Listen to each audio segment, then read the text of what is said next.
Welcome to Two Therapists Talking. The hope for this podcast is to talk about important issues related to couples and individuals who are struggling in their lives with many different issues. I'm David Thompson, a marriage and family therapist. And I'm Sherie Christensen, marriage and family therapist. Please join us as we explore these issues together, and we hope you will learn and be enlightened along the way. Come find us at twotherapisttalking.com. If you like what you're hearing, please get on and rate us and subscribe to the podcast. Hi, and welcome back to Two Therapists Talking. I'm David. And I'm Sherie. And today we want to talk about something that is really important to both of us and to most of our listeners. There's always so much to talk about. However, Sherie has done a wonderful job, and of late even, focusing on this subject. And so we thought that it would be a really good one for our podcast. The subject is trauma. Dun, dun. Trauma, just saying the word almost gives you a reaction, right? Well, we want to talk about what trauma is. Do you have it? And what does it mean if you do? Yeah. We want to really expand your understanding on this subject and get you feeling like you really know what it is, eventually what to do with it. Trauma, we have a definition that we like, although it's simple. Technically speaking, trauma is any deeply distressing or disturbing experience. Yeah. Little dictionary definition, very quick and simple to say, but then there's so many effects of that, right? That can be a physically traumatic event. That can be emotionally traumatic. Right. In fact, there's another definition that we both like. According to the American Psychological Association, trauma is an emotional response to a terrible event like an accident, rape, or natural disaster. However, a person may experience trauma as a response to any event they find physically or emotionally threatening or harmful. Yeah. And when you think of that definition, there is a lot that happens in our lives that by definition would be considered trauma or traumatic. Mm-hmm. Not that you needed to hear that from us, right? Right. Yes. Yeah, I have a lot of times clients will have just these little things that happen in childhood or, with someone that they dated or, just things that aren't, a huge long-term, I was sexually abused for 8 years or, things like that. But maybe it's someone maybe a situation with one of their parents where they felt really abandoned or felt really put down in that moment. And their parents normally pretty decent, but in that moment it was really hard. Or a bullying situation at school that may have been a one-time thing that they just go back to and think about, and it was really hard for them in that moment. There's so many different things that can be traumatizing to us. Right. And I often hear that unless it's a really big major thing like that, you couldn't possibly have trauma. Mm-hmm. And that is one of the things we want you to see differently. Yes. There's a lot more traumatic things happening than we maybe think, because it's not a big event. It's not a rape, for example, or a car accident or the death of someone close to you that was unexpected. It doesn't have to be that. If you think about just being a child, you'll have traumatic events that you remember that not necessarily you think that they were traumatic, but you remember things happening that were a big deal at the time, and you still think about them. Yes. Yeah. And by definition, that's what trauma is. It's something that was disturbing enough that it's impacted your life. And I have memories like that. I know Sherie does, and you do too. And so trauma can be a lot bigger than we tend to think. And that's one of the things we want you to really consider. Yeah. It's more of a common thing, and there's nothing wrong with that. There's nothing wrong with that, which is another really important point we hope to make, is that you're not weird or abnormal, that you've experienced crazy, trauma, or that dysfunctional. dysfunctional, or that these traumatic things continue to impact you. Mm. One thing I like to say is that you're not reacting abnormally. Yes. You're acting normally to an abnormal situation. Yes. So it's not that you're crazy, or that if you were more mature or more experienced or more something, you would be handling whatever is happening completely differently. Yeah. In my experience, that's not the case at all. It's a big deal that's happened, and you are doing the best you can, and you're actually going through a very normal reaction to whatever this thing was. Yeah. I say that all the time too. You're having a normal reaction to your experiences. And it's an experience that is abnormal, and you don't have to feel crazy or weird or there's something wrong with you. And that's big too. And one of the things we're going to talk about is everyone is different. Your DNA is different. Your personality is different. Your life experiences are different. So you may experience something in a different way than someone else. So something that is traumatizing for you may or may not feel traumatizing to someone else. Right. And we see that sometimes like in families where, you have two siblings that were present for the same event, right? You're raised in the same household and can come away with very different experiences, very different. Like one was traumatized by something and the other one wasn't. Right. And so that doesn't mean that the person who was traumatized, like, oh, wow, they're just kind of a mess and they should have gotten over it. It's not that big of a deal, clearly, because this other person wasn't traumatized by that event. It's what is going on for you and how your DNA, how your life experiences, how your personality and what you made, the meaning that you made of the situation and how that affected you. It's all how all of those things play into that trauma space. Yeah, and a lot of it is just the relationship you have with that person too. I mean, I think about just my own family. My siblings will say something like, I remember that differently.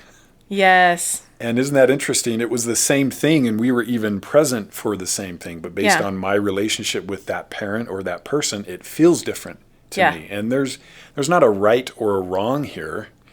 We tend to see things that way, but we want you to challenge yourself a little bit as you listen to trauma and what it is and how it shows up. And really, with this idea we've talked about in past episodes, the Cole approach, complete acceptance without judgment. We want you to look at your situation and think about your life, your experiences, the trauma you've been through, how it's showing up, but all from a place of love, all from a place of curiosity, and not anger, not disappointment that you are feeling certain things, shame. We don't want that. This is just part of life and part of the experience of going through life. And so hopefully there will be some validation there for you, some support. And as we talk about this also from a framework of addiction and betrayal trauma, that's a phrase that we have, but so often a lot of the experiences of the person who's addicted or has compulsions, that there is a lot of trauma related to how they ended up where they are. And so this isn't just, an episode on, okay, well, let's, look at that betrayed spouse and really focus on that. Like, as an addicted spouse. Right. Everybody. Take a look at that too. This is an everybody thing. And this understanding trauma better is going to help you, but it's also going to help you to have so much more empathy, understanding, and love for the people around you. Right. Which again goes back to kind of one of our major themes around the importance of learning to love better. And when you understand people, it's like I always say, when you understand people, they make sense. So really being able to understand trauma for other people as well as in your own life is going to help you connect better. It's going to help you have empathy and understanding. Yeah. Sherie was talking before the session about, was it the Greek word for trauma? Oh, yeah. Yeah, it comes from the Greek word for wound. And I'm not even going to attempt to try to say the Greek word, but it comes from the word for wound. And that is, huge, both physically, really fitting. it's manifests physically, right? Physical trauma, but also emotional wounds. And I liked what David was saying. Here we go. We're talking about all the things we were talking about before we started, but just this concept that it's about, it's about love, and it's about the ways that maybe you weren't loved or you were hurt in some way, and, healing that, as we talk about that, will come from a place of love. So that'll be later on that we're talking about that. But those wounds, those emotional wounds, usually come from the hurt that comes from not loving yourself, or someone not loving you, or you not loving someone else, and in the best ways. And the impact that has on our lives. Yeah. So this woundedness that we're trying to heal, and it's going to be hard to heal from your trauma if you don't want to recognize that you have it.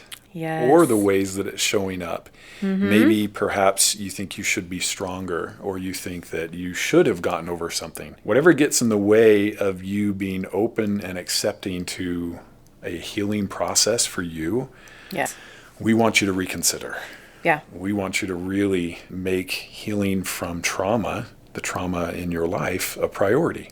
Mm-hmm. And none of this is, it stands alone from everything else we've talked about. It's all interwoven. It's all connected. Yeah. We've talked about the dailies, the Cole approach, loving. All of that is healing. Only with this, hopefully, the focus on trauma helps you to see your life and your situation more clearly. Mm-hmm. And just like we were talking about, everybody has these traumas. Everybody has these experiences. You might remember from the first episode, David talking about his experiences growing up and the trauma that comes as a result of being a child of divorce, and some of the different relationship things that happen. And that's a traumatizing thing. We've all experienced trauma throughout our lives. Little big T traumas, little t traumas, little things that hurt us, big things that hurt us, and it's a natural part of life. It is. And, when I think about, I was in, you could call it a trauma reaction a lot. I just didn't recognize it. And I think growing up, yeah. Mm-hmm. When we talk about what people who are in trauma need, if trauma is woundedness, mm-hmm. and we need healing, the healing comes in the form of this love and acceptance mm-hmm. for ourselves, mm-hmm. others loving and accepting us. And I think about growing up, there was, for me, a lot of unknowns, a lot of chaos, I didn't know what was happening, moving a lot. And one of my reactions, I have a lot of reactions, one of my reactions was to just isolate and withdraw and pull away, and nobody and really nothing is safe for me. And yeah. So I didn't make a lot of friends. I wouldn't really go out of my comfort zone. I wouldn't talk to people. I would very much prefer to just be hidden somewhere invisible. Nobody mm-hmm. would expect much from me. Nobody would ask much from me. I didn't have a lot of confidence that I could provide anyway. And so I would just withdraw. And you see how a situation like that, it's really easy to feel unwanted. It's really easy to feel unimportant. And I was doing a lot of this because I was intentionally staying away from getting to know people or putting myself out there. And when you go through some of these things too, you feel like, well, maybe nobody else understands. Nobody else has been there, so nobody would understand. Nobody would care. Yeah, nobody would care, and then which it isn't isolates true. You more. But that's where I was. That's what it felt like. Yeah. So my trauma reaction kept a lot of love and acceptance from me mm-hmm. because I would withdraw and I would isolate, and it affected me very well into adulthood. I don't know. I think I was naturally sensitive anyway. I mm-hmm. think I'm more of an introvert anyway. Didn't date, really. Didn't want to do much. That now looking back, I can say kept me safe so that I wouldn't have to risk rejection or abandonment. If I put myself out there and you get to know me, but you don't want to be with me or spend time with me, that hurts a lot. Hurts a lot. That's Yeah. just confirmation for this idea that I'm not worth it. I'm not enough. Yeah. And so I was lonely. I was alone a lot of my Yeah. life. And that sounds terrible. I had a lot of good things too.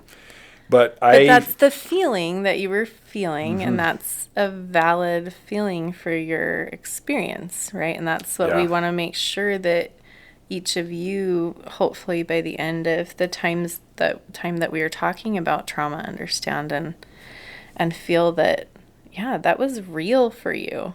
it's It very real. even being around people and having good experiences and whatever, there's that core space in you because of all the things that had happened, with growing up, and that caused that have you feeling that way.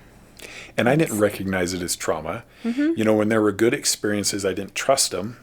It was like, oh, this is fun and this is good, but it's not dependable. It's not yes, reliable. it's not gonna And so I last. still wouldn't put myself out there. I wouldn't risk Yeah. very much. Yeah. And so I just didn't make a lot of friends. I didn't really care. I kind of convinced myself I don't need it, whatever. But I Yeah. did. Yeah.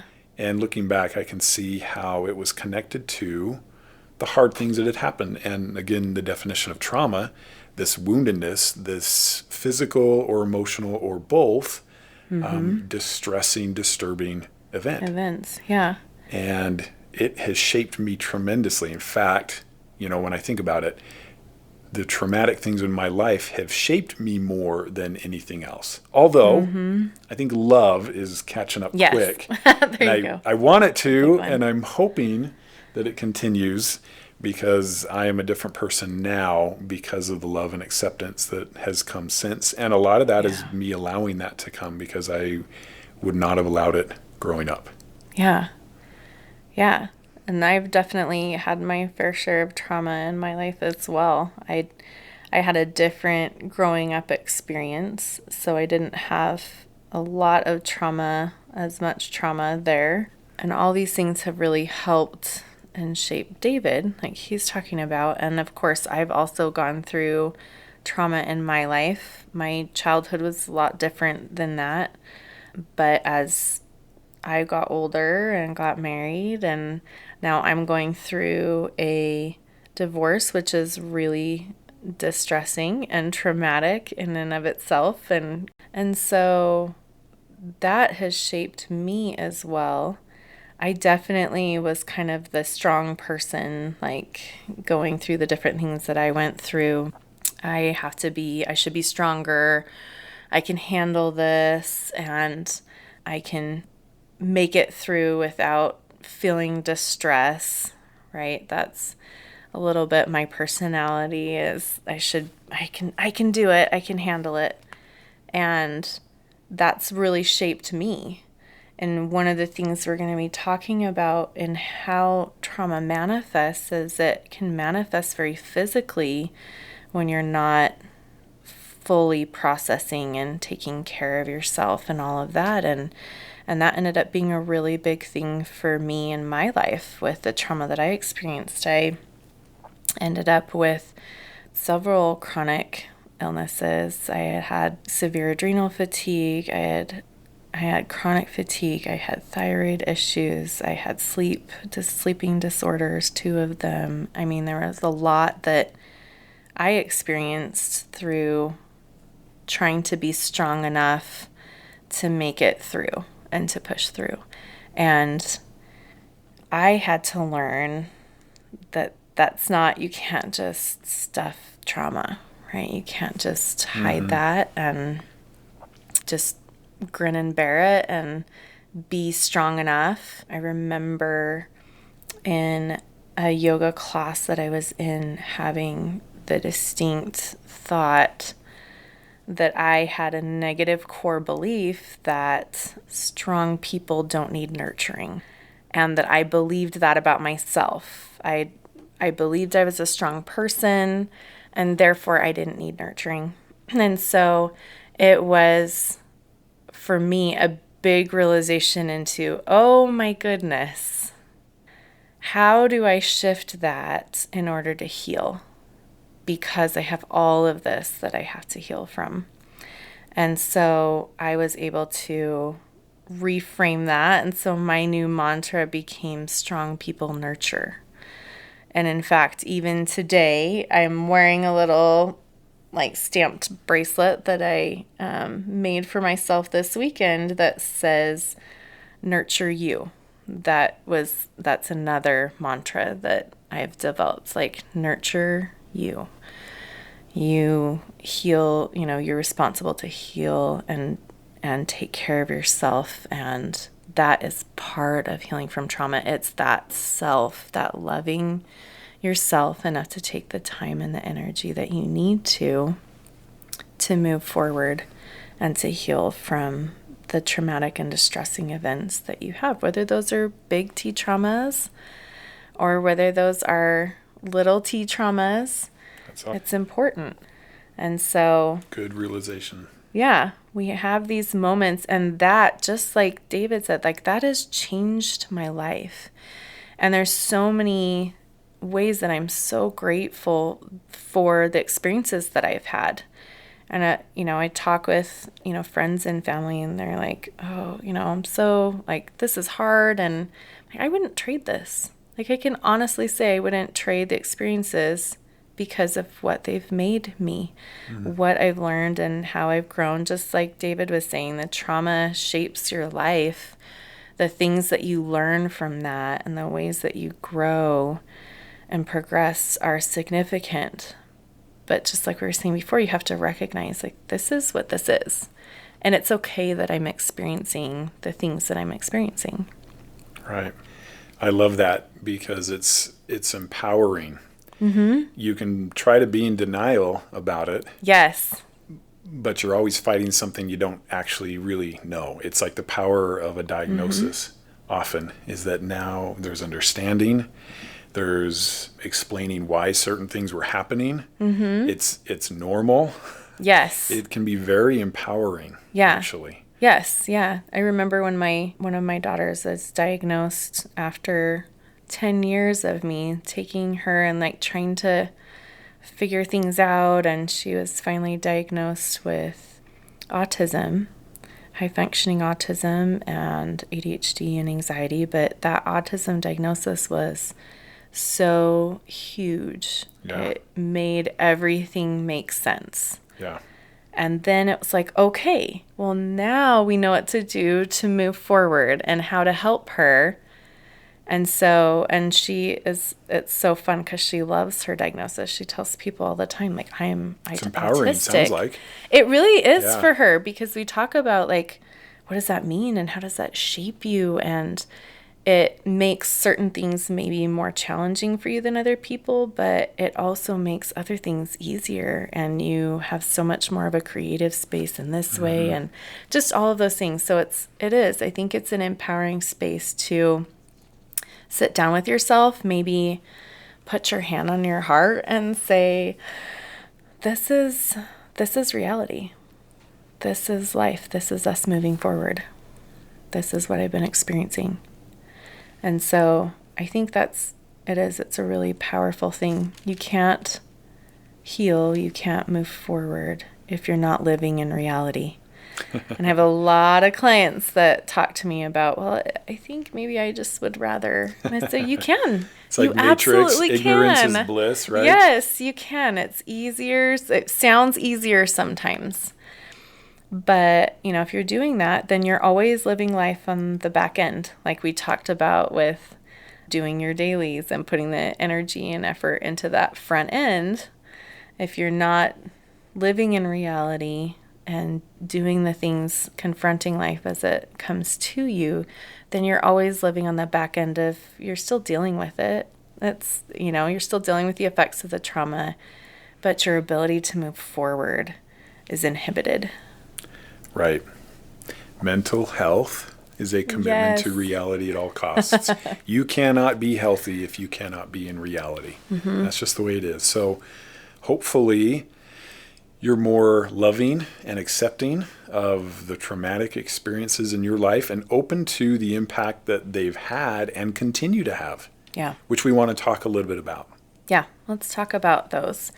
Trauma manifests in our lives physically, emotionally, and mentally. And so we're going to talk about each of those and what that looks like. And we have a clinical diagnosis of trauma, and that is post-traumatic stress disorder. PTSD. Yep, PTSD. And this diagnosis is if you don't have this, it doesn't mean you haven't experienced trauma, right? Right. This is just a clinical, like, little box we're going to put around a parameter around specific symptoms that are extreme. But the reason we want to go through this is you may recognize, with various circumstances you've had in your life, a lot of these symptoms.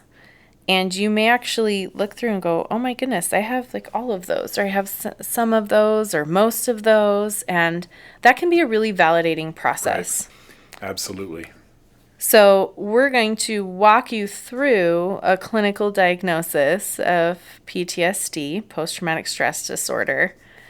And I'd love for you to, pull out a pad of paper and take notes. See, like, what of this fits for me? If you think about, maybe you've gone through something really recent that's been very traumatic, or maybe you're thinking back on a childhood event that always seems to come up for you or feels just stressful. But we want to walk through some of these things and talk about them. So the first criteria is an exposure to actual or threatened major physical harm. And for some people, that will take you out of the runnings for a full diagnosis of PTSD, right? Because we have a lot of emotionally traumatizing experiences that we go through. Although you will notice that a lot more therapists and researchers are really coming out and saying, hey, you can have just as strong of a PTSD reaction to something that is just emotional. So it's really kind of shifting where we're noticing the importance of emotional safety and not just physical safety.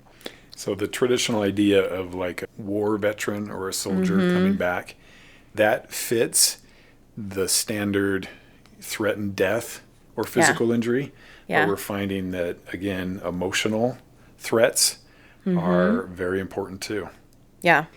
So that first criteria is that actual or threatened death, serious injury, or sexual violence, either directly experiencing it, witnessing it as it happened to others, almost like the secondary trauma of learning that it happened to someone that's very close to you, or experiencing repeated or extreme exposure to aversive details of the traumatic event. For example, like police officers being repeatedly exposed to details of abuse, or responders collecting human remains, like those types of things where you're in that.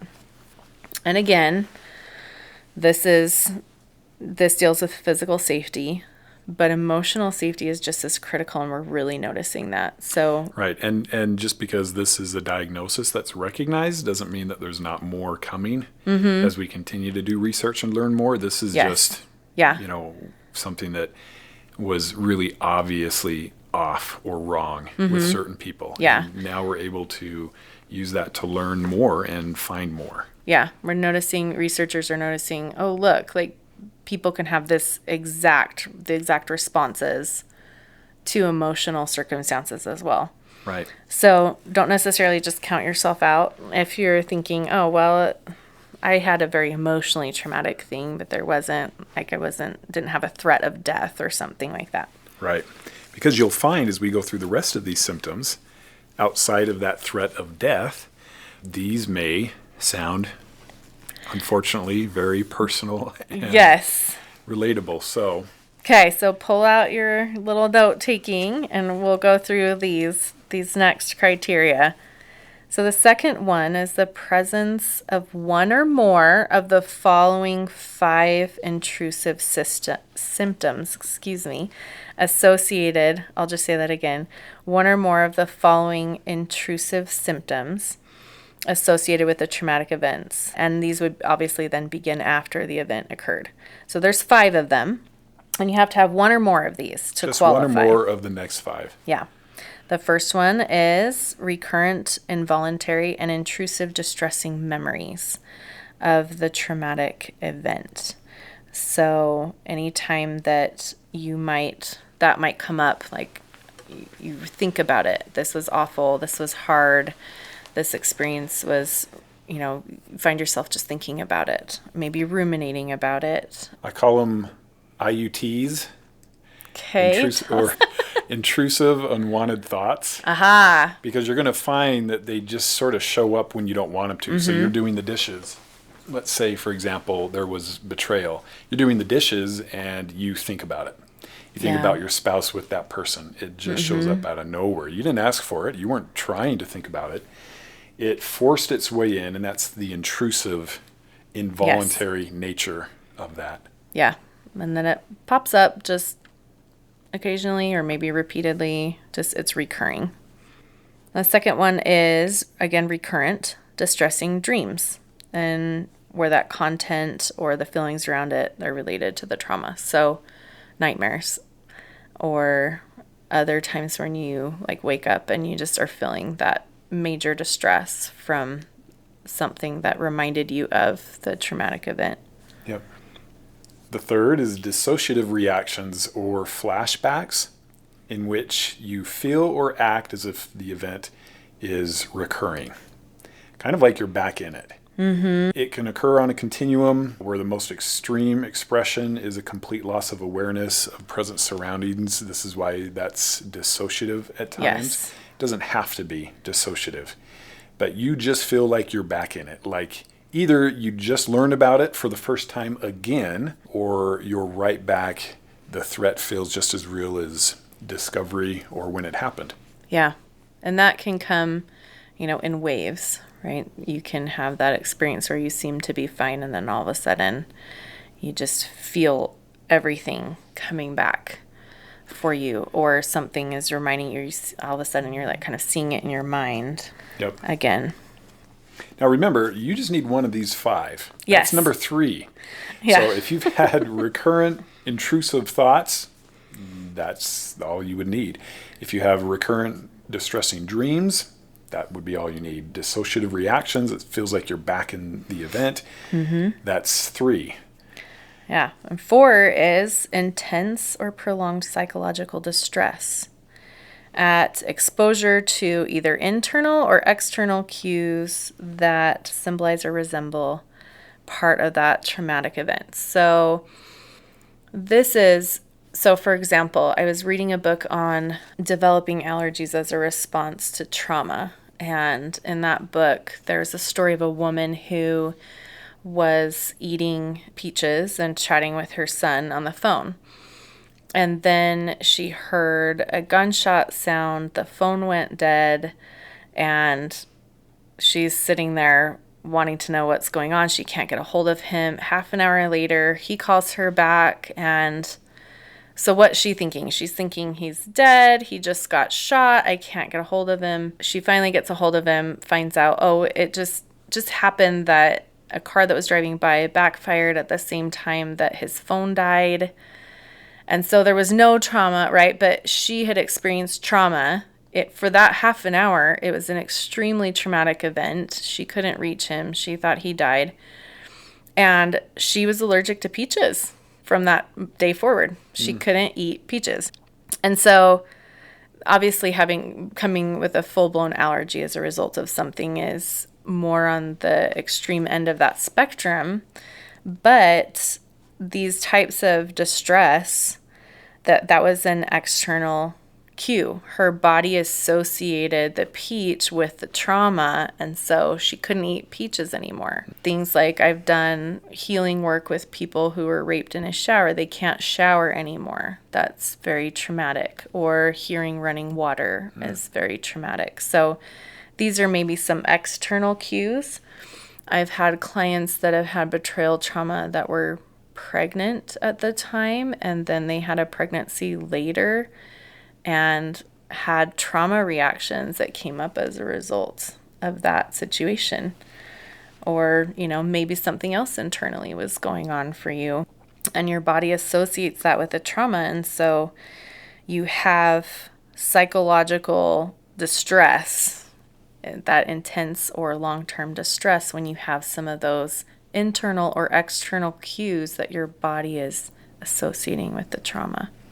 Yeah, and this is really similar to the last one, number 5. This one is focused on psychological distress with cues, and the last one is physiological distress with cues. So both of these often they often come together. Mm-hmm. And you think of, like, let's say your partner has been hiding pornography, for example. Mm-hmm. A really common cue would be that they are on their phone late.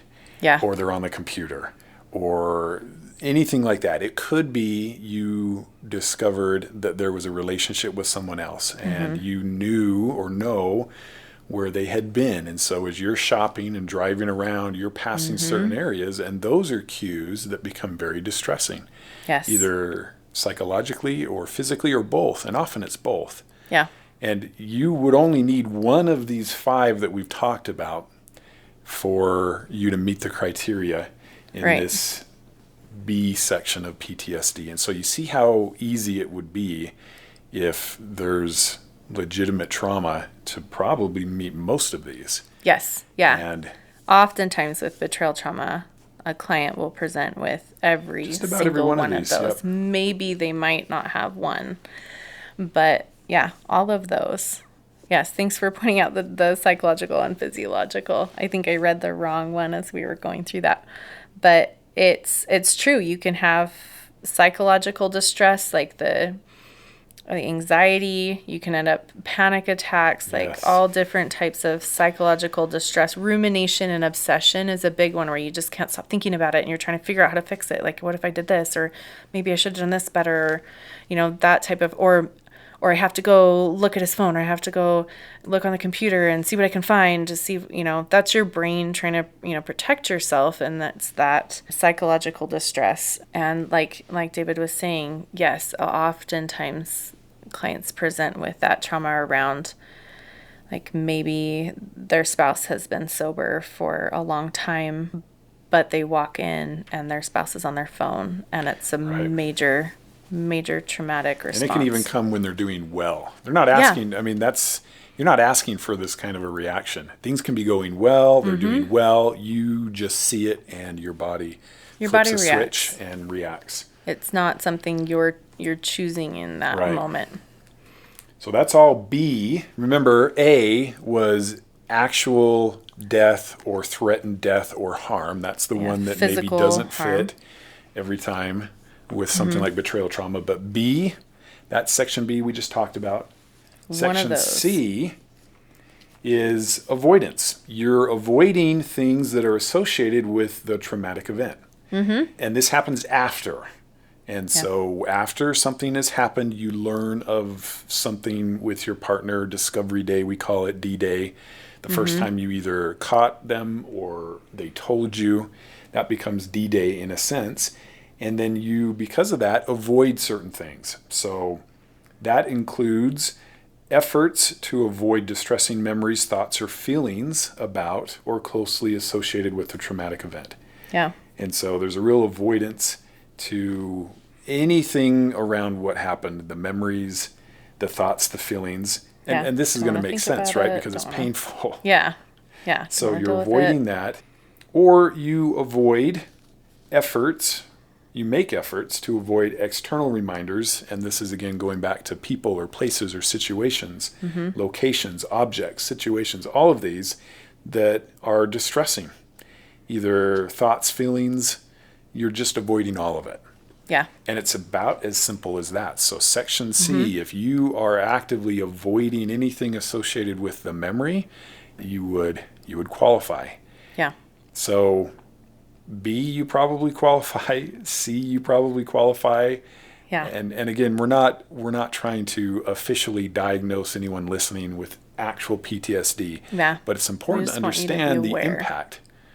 And sometimes it's helpful to say, wow, this hit me hard enough that I feel like looking at this, I could basically qualify for Right. that. That's an important realization. I have gone through stress and distress and trauma sufficient that I could fit this just as well as maybe someone who's been in war or Right.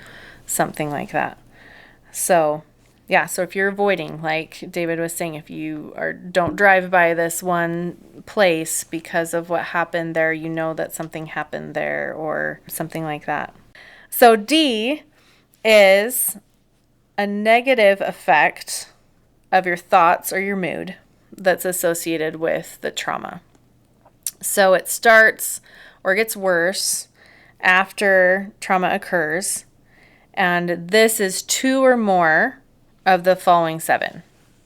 So you can buckle up and get ready for these and see what fits for you. So the first one is an inability to remember part of the event. So this isn't related to like if you were on drugs or were drunk or something like that or had a head injury. This would be more from dissociation or dissociative amnesia is what it's called. Kind of like it was so impactful that when they told you that they were having an affair, for example, you forgot important aspects. Details. Yeah. And it could be of that night, of where you were, what was going on. You just more or less, for lack of a better word, kind of blocked it out. Yeah. It was that impactful that you blocked things out. Yeah. It was that painful and that traumatic. And especially if you have something where you're getting like a trickle disclosure over time, you might remember pieces of it, but not everything. And so that's what that criteria is. So the second one is to have exaggerated and persistent beliefs or expectations that are negative that come from that experience. And this is super common. Yes. Probably in my experience, the most common. So let's say a partner comes in and says, I learned about my spouse's affair. Okay. Mm-hmm. Very common to then have a negative belief about yourself, that you're not good enough. Yes. If I worked out more. You're not lovable. You're not attractive enough. There's something wrong with you. Mm-hmm. It's persistent and exaggerated. Yes. Now, we all kind of struggle with this already, right? We've talked about this in other episodes, but it really takes it up a notch after something like this happens. And this isn't just about yourself. This is about yourself, others, or the world. So another one that I see a lot is after betrayal, the betrayed spouse is like, I think everybody I look around and every guy's looking at porn. Anytime you see a guy on their phone, they're looking at porn. They're looking at porn. They're having an affair. They're having an affair. The world isn't a safe place anymore. All of these different negative beliefs that just, they get taken up a notch, just like David was saying, or can just occur. They weren't maybe there before. Like you were just maybe a really trusting person and everybody's wonderful. And now everybody's out with ulterior motives and no one's actually a good, safe person anymore and all of that. Yep. So that's 2 of 7. 3 is very similar. You feel like it's your fault. So you're kind of stuck on this idea that you're the reason for whatever happened to happen. Yeah. And that's pretty common too, actually. Mm-hmm. Had I been more of something, this wouldn't have happened. Yes. Which is not true. Isn't true. And so that's the distortion. That's as if you alone were responsible for whatever happened, which often their choices are responsible for what happened and not you. Yes. And that's an important distinction. And it's the cause or the consequences of it, right? If these consequences, like this is all my fault. If I had done something different, then maybe things would improve more quickly or get better faster, or, that would be examples of consequences that have been distorted. Okay, number 4 is just a negative state long term. So whether that's fear or anger or guilt or shame or sadness. This is a huge one. This comes a lot. We see a lot of depression that comes as a result of People's trauma. feeling like their personalities have shifted and they're not the same as they were before. They're just sadder. They're just more withdrawn. Yeah. Life isn't happy anymore. Yep. You can't get out of bed. Those kinds of things. And that's actually the next one it's very much depression. Number 5 is diminished interest or participation in significant activities, especially things that you liked to do before. You just are no longer interested in family activities, anything like that. Could be hobbies. Yeah. Exercise. Things you did before that you just have lost interest in. Yeah. You just don't want to get out of bed sometimes. Yeah. I've had clients who's have dishes that are like molding in their sink because they just can't get up, can't do the things. They just have that such a negative emotional state that they can't move through. Yep. Feelings of detachment or estrangement from others is number 6. And that's that isolated space. That's that feeling like there's almost like a wall between me and other people. Like I just can't seem to connect. I can't seem to have that conversation or be close to someone or whatever. I just feel very detached and separate from them. Kind of like you just don't fit in anywhere. Yeah. And then finally, number 7, and remember, you just need 2 or more of these 7. Number 7 is an inability to just be happy and experience positive emotions like happiness, satisfaction, loving feelings. It feels like something's in the way of you experiencing those more positive things. And so all you would need is 2 of those 7 we just read to resonate. And by the way, we should have said this earlier. You are welcome to pull up PTSD symptoms diagnosis on the internet and follow along because this is all in there. Yes. It just occurs to us like you're hanging on our every word. But no, you can pull this up on Google and it would show you the DSM PTSD.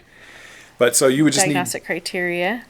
So 2 of those 7. 2 of those 7, that's it. And that's the D, negative thoughts and mood. Yeah, so as you go through, just to maybe clarify, as you go through each of these A, B, C, and D, you have to hit all of the A, B, C, and D. And then, of course, for each of those, we're saying, okay, for D, you only need 2 of 7. For B, you need 1. Yeah, it's kind of this 5. weird puzzle we have to try to put together as therapists when we're diagnosing. Yes. So let's talk about E then. E is a marked alteration in arousal. And okay, now we're going to say that totally differently. The wording is always really, really clinical. Yes. Let's say that again. Okay. It's really, you're just super sensitive. Here's a way to think about it. So part E is you're different in the way you react, and it's because of what happened. After what's happened, you react differently. You're more sensitive. And then again, it 2 or more of the following. And it can look different for different people. Yep. So this is the 2 or more of the following ways that you're more sensitive or react differently to things. So I'm just going to go through all of these, and you can think, do I hit 2 or more of these? Yeah. So more irritable, more angry, reckless or self-destructive, hypervigilance, go figure. Yep. Exaggerated startle response, problems with concentration, or sleep disturbance. Either it's hard to fall asleep or stay asleep. You're just restless in your sleep. You just need 2 of those things, and then you would qualify for this big enough difference in reactivity and arousal because of whatever event happened. Yeah. And then F just helps you. These are more criteria to help the clinician that's diagnosing say, okay, this has been long enough. So it has to have gone on for more than a month. These criteria B, C, D, and E. So say you met all of those for more than a month, then F is met. G is that it's significantly distressing or impairing your social, work, or other important areas of functioning home life, that it's causing you a lot of distress in these different areas. Right. And It's a big deal, in other words. yes, it's causing problems in your life. It's not just like, oh, this little thing, but it's causing significant problems in your life. And then H is just ruling out that it's not because of a substance, a medication, or another medical condition that's going on. So really those first, the B, C, D, and E are going to be those significant ones that you look at. And this is significant when you break it down, because the only thing might be A is what's the actual event. And that Right. might be, it actually has to be some sort of threatened death or physical harm. Well, if you set that aside for a moment and assume that emotional can be very powerful, like physical, yes. you probably find that B, C, D, E, you have symptoms for, and enough to qualify. Now, Yeah. again, this isn't about we want to diagnose you as having PTSD, Right. but I think you would It's an agree awareness. that PTSD is a big deal. Yes. And if you have it, you need help. Yes. And it's not that something's wrong with you, there was something very distressing that's had an impact on your Happened to life. you. It's not your fault. This is something that happened to you. And you need to take it seriously. Yeah. You And so deserve to then take it seriously. if you have significant symptoms that are similar, maybe you don't fit the full criteria, but if you have significant symptoms that are similar, you also need help and support. So hopefully that is what you can get out of that, and that ends up being a validating space for you as Yeah. you say, wow, if PTSD is that big of a deal and I'm fitting a lot of these criteria, then maybe what happened to me is a big deal too. Give yourself permission. Yep. That it was that hard. And you deserve and need a healing process from this woundedness. And we're going to talk more about that Yeah, in next the next time. episode. This was more to give you an idea of what trauma is, how it shows up, what it feels like, and we'll talk a little bit more about that as well. So catch us next time when we talk about what do we do about that and other manifestations of trauma that we have. Until then. Bye-bye. Thank you for listening to Two Therapists Talking. We look forward to sharing more conversations with you. Connect with us at twotherapisttalking.com or email podcast@twotherapisttalking.com. If you like what you're hearing, please get on and rate us and subscribe to the podcast.